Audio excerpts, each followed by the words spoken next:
హనుమకొండ జిల్లా ఎల్కతుర్తి మండల కేంద్రంలోని హనుమాన్ దేవాలయం శిథిలావస్థకు చేరుకుంది.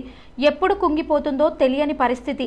హనుమాన్ దేవాలయంలో ప్రతి మంగళవారం, శనివారం హనుమాన్ని దర్శించుకొనుటకు భక్తులు అధిక సంఖ్యలో వస్తూ ప్రత్యేక పూజలు చేస్తూ ఉంటారు. గుడి శిథిలావస్థకు చేరుకోవడంతో ఎప్పుడు ఏ ప్రమాదం జరుగుతుందో అని భక్తులు తెలియజేస్తున్నారు. ఆలయ ప్రాంగణంలో చెత్తా చెదారం శుభ్రం చేసేవారు కరువయ్యారని భక్తులు తెలియజేస్తున్నారు. హనుమాన్ దేవాలయానికి సంబంధించి కొంత అమౌంట్ డబ్బులు ఉండేదని, ఆ డబ్బులు ఎవరి వద్ద ఉన్నాయో తెలియదని స్థానిక ప్రజలు తెలియజేశారు.